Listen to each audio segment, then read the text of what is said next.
ഈ സ്വപ്നതുല്യമായ തുടക്കം അല്ലെ ജനങ്ങൾ ആഗ്രഹിച്ച ഒരു തുടക്കം എന്നൊക്കെ പറയുന്നത് തമിഴ്നാട്ടിലെ മന്ത്രിസഭയുടെ വിജയുടെ ഗംഭീര തുടക്കമായിട്ടെ. എന്തായാലും ഇപ്പൊ വിജയ് രാഷ്ട്രീയ പാരമ്പര്യം എന്നുള്ള ആളെന്നല്ലെങ്കിൽ പോലും ജനങ്ങൾക്ക് വേണ്ടി എന്ത് ചെയ്യണം എന്നുള്ളതിനെ കുറിച്ച് അദ്ദേഹത്തിന് വ്യക്തമായ ധാരണ ഉണ്ടെന്ന് തോന്നുന്നു. മാത്രമല്ല അദ്ദേഹത്തെ സഹായിച്ചവരെ ആരെയും അദ്ദേഹം കൈവിടുന്നില്ല. ഉം. അദ്ദേഹം അവരെ എല്ലാം പരിഗണിക്കുന്നുണ്ട്. ഉദാഹരണത്തിന് അദ്ദേഹത്തിന്റെ ജോത്സ്യനെ ജോത്സ്യനെ officer on special duty OSD. നിയമിച്ചു. സാധാരണഗതിയിൽ OSD ആക്കുന്നത് ഉന്നത ഉദ്യോഗസ്ഥരായിരുന്നവരെ അതല്ലെങ്കിൽ വലിയ രാഷ്ട്രീയപരമായ വലിയ ഉന്നതരേക്കാണ് ആക്കാറുള്ളത്. അത് സർക്കാർ ശമ്പളമാണ്. OSD സർക്കാർ ശമ്പളമാണ്. അതെ. അപ്പൊ അയാൾ തീരുമാനിക്കും. അയാൾ പറഞ്ഞ അതായത് അപ്പം ഒരു കാര്യം നമ്മൾ മനസ്സിലാക്കണം. ആ ജോത്സ്യൻ തീരുമാനിക്കും വിജയ് എങ്ങോട്ട് പോകണം, എങ്ങനെ പോകണമെന്ന്. അത് പക്ഷേ ഇത്രയും നാൾ ആ ജോത്സ്യൻ പറഞ്ഞതെല്ലാം അച്ചട്ടായിരുന്നു.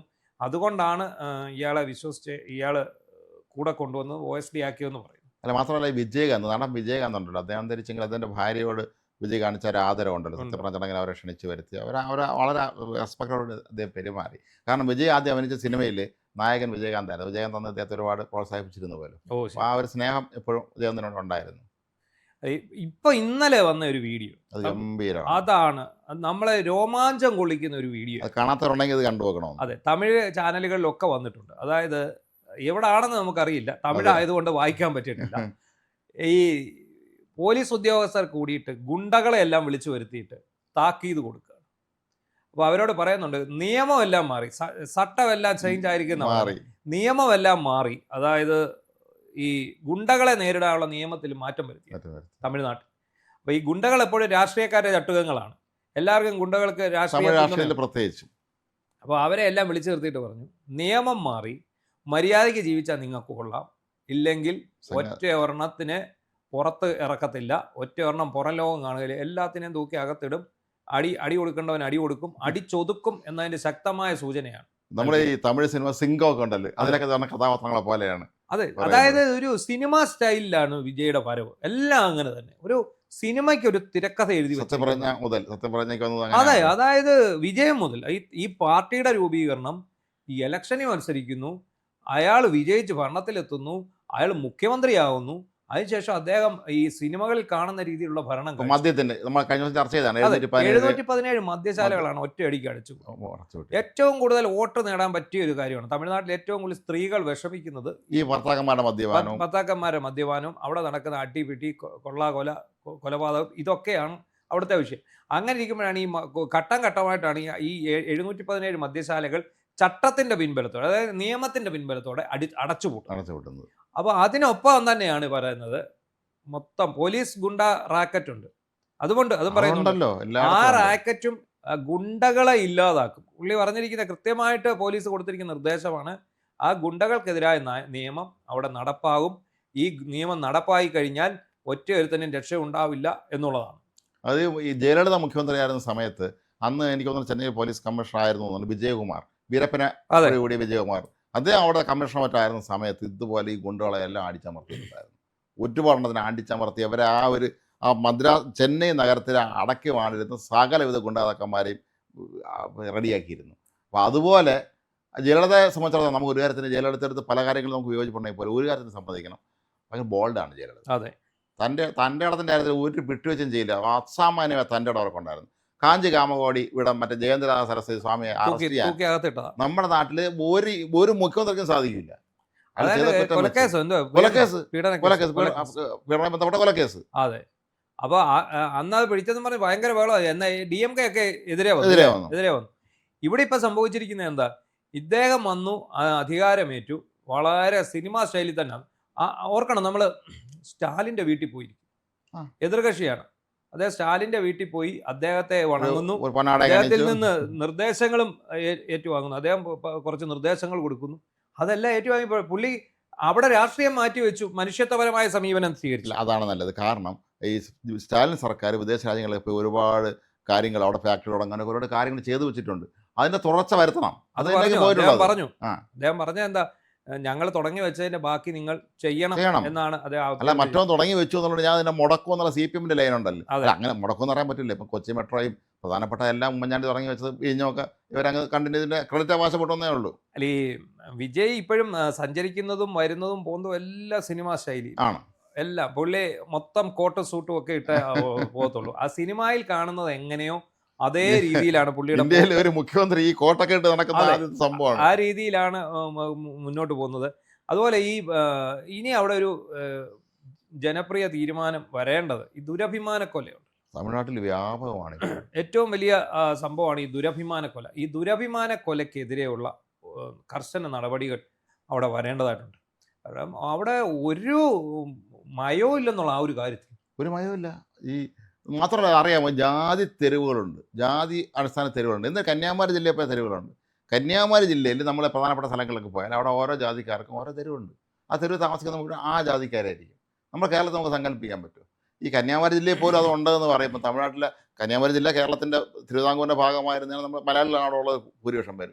എന്നിട്ട് പോലും അവിടെ ജാതി തെരുവുണ്ട്. അപ്പോൾ മറ്റു സ്ഥലങ്ങളിൽ ജാതി തെരുവുകൾ ഇഷ്ടംപോലെ കാണുമായിരിക്കും ഇതുപോലെ. അല്ല, ഈ തമിഴ്നാട് ദ്രാവിഡ സംസ്കാരമാണ്. അതെ. പക്ഷേ ഇത്തരം അനാചാരങ്ങൾ, അന്ധവിശ്വാസങ്ങൾ, ഇത്തരം സംസ്കാരങ്ങളിൽ നിന്ന് ഒരു വിടുതൽ അവിടെ കിട്ടുന്നില്ല. പക്ഷേ ഈ ദുരഭിമാന കൊല അല്ലെ ജാതി വ്യത്യാസം, അതിനെതിരെ ഒരു നിയമം പാസ്സാക്കാൻ അത്രയ്ക്ക് ഇച്ഛാശക്തിയുള്ള ഒരു മുഖ്യമന്ത്രിക്കേ കഴിയുള്ളൂ. ഇപ്പം നിരീശ്വരവാദിയാണെന്നും അനാചാരങ്ങളെ എതിർക്കുന്ന ആളാണെന്നും സനാതന ധർമ്മത്തെ എതിർക്കുന്ന ആളാണെന്നും പറഞ്ഞ് അധികാരത്തിലിരുന്നവരാണ് സ്റ്റാലിനും മകൻ ഉദയനിധിയൊക്കെ.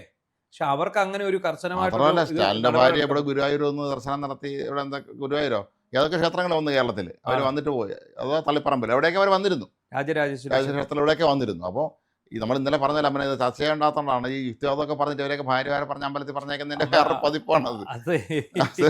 അതുകൊണ്ട് തന്നെ ഇവരൊക്കെ ഈ യുക്തിവാദവും ദ്രാവിഡ മുന്നേറ്റമൊക്കെ പറയുമ്പം അത്തരം ചില കാര്യങ്ങൾ അവിടെ പ്രധാനപ്പെട്ടതായിട്ട് ഉണ്ട്. പക്ഷെ കരുണാനിധി ജീവിച്ചിരുന്നാൽ അതുകൊണ്ട് അദ്ദേഹം യുക്തിവാദിയായിട്ട് തന്നെ ജീവിച്ചിരുന്നു എന്നാണ് നമ്മൾ മനസ്സിലാക്കുന്നത്. MGR ഒരു ഘട്ടത്തിൽ അദ്ദേഹം ആദ്യഘട്ടത്തിൽ യുക്തിവാദി ആയിരുന്നുവെങ്കിലും പിന്നീട് അദ്ദേഹം വിശ്വാസിയായി മാറി എന്നാണ് മനസ്സിലാക്കുന്നത്. അസുഖമൊക്കെ വന്നവിടെ അതായിരിക്കും. അദ്ദേഹം മൂകാംബികയിൽ ഒരു സ്വർണ്ണ വാള് നടക്കി വെച്ചിട്ടുണ്ടായിരുന്നു ദേവിക്ക്, സ്വർണ്ണ വാള്. അതിലപ്പോൾ എങ്കിലും ഇത് പറഞ്ഞ ജ്യോതിഷി പറഞ്ഞിട്ട് അങ്ങനെ എന്തെങ്കിലും ആകാം. അദ്ദേഹം അവിടെ പോയിരുന്നു, മൂകാംബിക ദർശനമൊക്കെ നടത്തിയിട്ടുണ്ടായിരുന്നു അദ്ദേഹം. അപ്പോൾ അതുകൊണ്ട് തന്നെ ഈ തമിഴ് രാഷ്ട്രീയത്തിൽ നമുക്കറിയാം, തമിഴരുടെ ഭക്തിയെക്കുറിച്ച് നമുക്കറിയാമല്ലോ. ഒരു ഇന്ത്യയിൽ ഒരു ഏറ്റവും അധികം ഈ ഭക്തന്മാരുള്ള, ഞാൻ ഭക്തനാണ് എന്ന് തന്നെ പറഞ്ഞ് പരസ്യം പറയാൻ മടിയില്ലാത്തൊരു സമൂഹമാണ് തമിഴ്നാട്ടിലുള്ളത്. പക്ഷെ അവിടെയാണ് ഈ ദ്രാവിഡ പാർട്ടികളുടെ ഒരു സ്വാധീനം തന്നെയാണ്. അവരിതിനൊക്കെ വിരുദ്ധരായിരുന്നല്ലോ. അതെ അതെ അതെ അതെ. അപ്പോൾ അത് പെരിയോർ, രാമസ്വാമി അവരൊക്കെ ചേർന്ന് ഇതിനെതിരെയുള്ള ഒരു വലിയ പ്രസ്ഥാനം നയിച്ച് വിജയിച്ചവരാണ്. അപ്പോൾ അതാണ് അവിടെ സംഭവിച്ചത്. എന്തായാലും വിജയുടെ നീക്കങ്ങളെല്ലാം അടിസ്ഥാനപരമായ ഘടകങ്ങളിൽ തൊട്ടാണ് തുടങ്ങിയിരിക്കുന്നത്. അതായത് സമൂഹത്തിൻ്റെ അടിത്തട്ടിൽ ഉള്ള ആൾക്കാർക്ക് വേണ്ട കാര്യങ്ങളും അവരാഗ്രഹിക്കുന്നതായിട്ടുള്ള കാര്യങ്ങളാണ് അദ്ദേഹം തുടങ്ങി. അതാണ് വേണ്ടത്. നമ്മൾ പലപ്പോഴും നമ്മൾ ജനപ്രതിനിധികളായൊക്കെ തന്നെ നമ്മൾ തിരഞ്ഞെടുത്ത് വിടുന്ന ജനങ്ങളെ ബന്ധമുണ്ട് എന്ന് നമ്മൾ കരുതുന്ന പലരും കസേരയിട്ട് കഴിയുമ്പോൾ പിന്നെ പഴയ കാര്യം മറക്കും. പിന്നെ പുച്ഛമാണ് അവർക്ക് പലപ്പോഴും ഈ സാധാരണക്കാരൻ്റെ വിഷയം പറയുമ്പോൾ. പക്ഷേ എപ്പോഴും സാധാരണക്കാരൻ്റെ വിഷയങ്ങൾ അഡ്രസ്സ് ചെയ്യുന്നവർക്ക് മാത്രമേ രാഷ്ട്രീയത്തിൽ നിലനിൽപ്പുള്ളൂ എന്നുള്ളതാണ് പരമമായ. അതുപോലെ ഈ കേരളത്തിൽ സർക്കാർ അധികാരത്തിൽ വന്നാലും ആദ്യം ഈ ഗുണ്ടായുസത്തെ മയക്കുമരുന്ന്, ലഹരി വിരുദ്ധ മാഫിയ, ഒരു സമാന്തര സാമ്പത്തിക സംവിധാനം ഇടതുമുന്നണി സർക്കാർ ഇവിടെ ഉണ്ടാക്കി വെച്ചിട്ടുണ്ട്. ഈ ലഹരി സാമ്രാജ്യം കേരളത്തിലെ തകർത്തില്ലെങ്കിൽ ഈ നടുറോഡിലുള്ള കൊലപാതകങ്ങളും ഒന്ന് പറഞ്ഞ് രണ്ടാമത്തേന് ഒരു മനുഷ്യനെ കൊല്ലുകയല്ലേ. കരുനാപ്പള്ളി ടൗണിലിട്ടല്ലേ പരസ്യമായിട്ട് ഒരു തന്നെ കാറ് തടഞ്ഞു നിർത്തിയിട്ട് വെട്ടിക്കൊന്നു. പിന്നെ വേറൊരു കേസിൽ പ്രതിയാണ് എങ്കിൽ പോലും അത്രയ്ക്ക് ശക്തമായിട്ട് ഇവിടുത്തെ ഗുണ്ടായുസവും പിന്നെ ഈ ലഹരി വരുന്ന കച്ചവടവും മാറിയിരിക്കും. അവിടെ ചെയ്യേണ്ട വേറൊരു കാര്യം കൂടിയുണ്ട്. എന്താണെന്നറിയാമോ? ഇപ്പോൾ ഈ തമിഴ്നാട്ടിലൊക്കെ അവർ ചെയ്യുന്നുണ്ട് എൻകൗണ്ടർ അവിടെ അവർ കൃത്യമായിട്ട് ചെയ്തു വിടുന്നുണ്ട്. ഈ എൻകൗണ്ടർ ചെയ്താൽ മാത്രമാണ് അവിടെ ആൾക്കാർക്കൊരു ഭയം വരത്തുള്ളൂ. സിനിമകളിലും അവിടെ UP സർക്കാർ അത് ചെയ്യുന്നുണ്ട്. എന്നിട്ട് അതിന്റെ പേരും പറഞ്ഞ്, എൻകൗണ്ടറിന്റെ പേരും പറഞ്ഞ് പലപ്പോഴും ഇടതുപക്ഷ ഈ സോഷ്യൽ മീഡിയ ഹാൻഡിലുകൾ ഭയങ്കര വിമർശിക്കുന്നുണ്ട്. പക്ഷെ അതോടുകൂടി അവർ ശല്യം തീരുകയാണ്. എൻകൗണ്ടറാണ് ഏറ്റവും നല്ലത്. ഈ എൻകൗണ്ടർ പക്ഷേ കേരളത്തിൽ കൊണ്ടുവരിക പ്രായോഗികമല്ല. കേരളത്തിൽ ഇത് വന്നാൽ ഭയങ്കര പ്രശ്നമാകും. കേരളത്തിൽ വന്നാൽ പിന്നെ ഉദ്യോഗസ്ഥന്മാർ, അതിനുള്ള ധൈര്യമുള്ള ഉദ്യോഗസ്ഥന്മാരൊന്നുമില്ല. പക്ഷേ ഇത്തരം ഗുണ്ടകളെയൊക്കെ ഇത് തന്നെ ചെയ്യേണ്ടി ഇരിക്കുന്നു. അതാണ് അവർക്കറിയാം. ഇവനെ ഇനി കോടതി കൊണ്ട് തൂക്കൊല്ലാണെന്ന് വിധിക്കാൻ പോകുന്നില്ല. ഇവൻ ജയിലിൽ ഇട്ടിരുന്നാലും പിന്നെ അവിടെ നിന്ന് ഇറങ്ങും. ഇറങ്ങിയിട്ട് വീണ്ടും പഴയ പണിയെ വീണ്ടും തുടങ്ങും. അല്ലെങ്കിൽ ജയിലിൽ കിടന്നുകൊണ്ട് അവൻ സർവ്വശക്തനായിട്ട് വാഴും. നമ്മൾ കണ്ട് GP കേസിലെ പ്രതികളൊക്കെ അവസ്ഥ ഉണ്ടല്ലേ. അവന്മാർ പാർട്ടിക്കാരല്ലേ, ഗുണ്ടകൾ തന്നെയാണ് അവർ. അവർ രാജാക്കന്മാരെ പോലെ ജീവിച്ചില്ല. ഇപ്പം നമ്മൾ റോഡിൽ വെളിയിലോട്ട് ഇറങ്ങിക്കഴിഞ്ഞാൽ ഗുണ്ട ഏതാ നല്ലവൻ ഏതാന്ന് തിരിച്ചറിയാൻ പറ്റില്ല. നമുക്ക് ആരോടും ഒന്നും പറയാൻ പറ്റില്ല. റോഡിൽ വണ്ടി ഓടിക്കുന്നവരുടെ ഏറ്റവും സൂക്ഷിക്കണം. വല്ലവരും വണ്ടി കൊണ്ട് തട്ടിത്ത് നമ്മൾ എന്താണ് കാര്യം വെച്ചാൽ നമ്മളെ കൊല്ലും. അതാണ് പ്രശ്നം. അങ്ങനത്തെ ഒരു അവസ്ഥയിലെ കാര്യം. എന്തായാലും ജോസഫ് വിജയ് മുഖ്യമന്ത്രി എന്ന നിലയിൽ തമിഴ്നാട്ടിൽ കാട്ടുന്ന ഈ ഒരു പ്രവർത്തനം അംഗീകരിക്കപ്പെടും. എനിക്ക് തോന്നുന്നത് ഒരു MGRന്റെ ഒരു സ്കൂൾ ആകാനാണ് സാധ്യത. അദ്ദേഹം അന്ന കാലത്തൊക്കെ തന്നെ അദ്ദേഹം സാധാരണ പാവങ്ങൾക്ക് വേണ്ടി ഈ ഉച്ചഭക്ഷണ പദ്ധതി സ്കൂളിൽ കുട്ടികൾക്ക് വേണ്ടി അത് MGR കൊണ്ടുവന്നതാണ് തമിഴ്നാട്ടിൽ. അതുപോലെ ജനങ്ങളെ നേരിട്ട് ബാധിക്കുന്ന സാധാരണക്കാരൻ്റെ പ്രശ്നങ്ങൾ മനസ്സിലാക്കുന്ന കാരണം ഈ പലപ്പോഴും വിജയൻ്റെ പേരിൽ ഇവർ ആരോപിച്ചിരുന്ന ഒരു വിഷയം, അയാൾ ദന്തഗോപുരവാസിയാണ്, അയാൾക്ക് സാധാരണക്കാരൻ്റെ ദാരിദ്ര്യം ബുദ്ധിമുട്ടൊന്നും അറിഞ്ഞുകൂടാ എന്ന് പറഞ്ഞ് കൊടുത്തിട്ടുണ്ട്. അപ്പോൾ കഴിഞ്ഞ ദിവസം വിജയ് പറഞ്ഞിട്ട് അങ്ങനെ അല്ല, ഞാൻ കഷ്ടപ്പെട്ടു, എൻ്റെ അച്ഛൻ സഹസംവിധാനക്കാരെന്ന കാലത്ത് വലിയ വരുമാനമൊന്നും ഇല്ല, ഞങ്ങൾ ബുദ്ധിമുട്ടിയാണ് ചെന്നൈയിൽ ജീവിച്ചതെന്നൊക്കെ പറയുന്നുണ്ടായിരുന്നു. എങ്കിൽ പോലും ആ ഒരു അവസ്ഥ, ആ ഒരു ആരോപണത്തെ മാറ്റിമറിക്കാൻ വിജയ് ഒന്ന് ശ്രമിച്ചാൽ സാധിക്കും.